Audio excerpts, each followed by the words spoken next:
Things could have gone very poorly.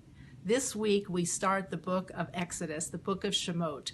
We are introduced to Moshe, to Moses, and during the Parsha, he is going to encounter God at the burning bush, a very famous scene where God comes to him and tells him that he's going to be the one to go to Egypt, to be the leader of the Jewish people, to go to Pharaoh, say, let my people go, and lead the Jewish people out of slavery, out of Egypt.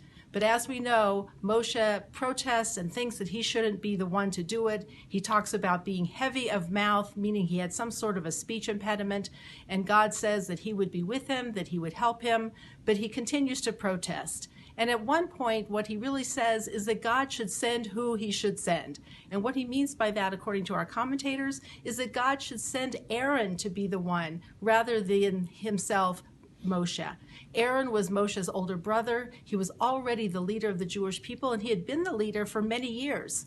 Moshe had left Egypt a long time ago, after the incident where he had come across an Egyptian beating up a Jew, and he had killed the Egyptian. It became known that he had killed the Egyptian, and he had to flee for his life. So he had been gone from Egypt for many years.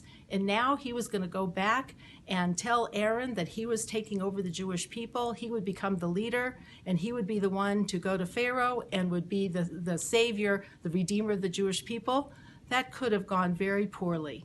And yet God tells him that Aaron, samach belibo, Aaron will go out and greet you and be happy in his heart to turn the leadership over to Moshe.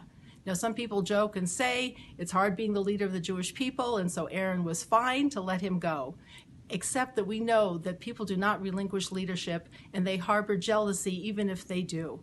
How far the Jewish people have come.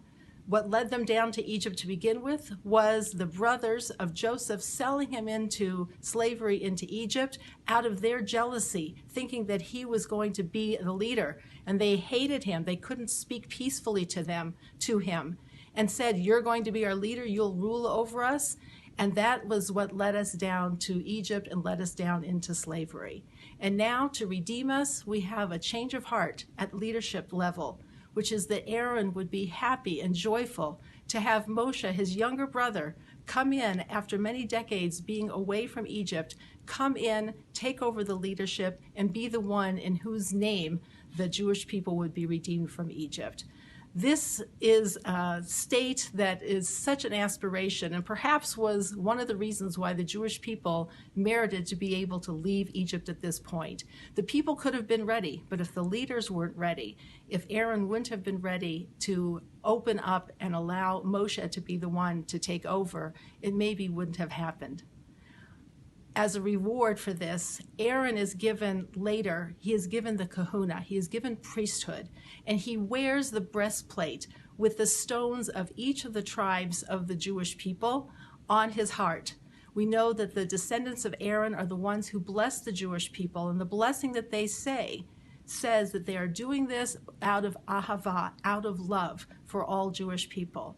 This is something for all of us to aspire to, whether we are a Kohen or not, but to be somebody who is happy for other people's accomplishments, even if it's at our expense. It may be easy to be happy for somebody if they're in a realm that has nothing to do with us, but when it's very close, and it's in the same committee, the same community, the same organization, the same whatever it is that we're involved in, to be happy for somebody else's promotion over us is really quite an accomplishment.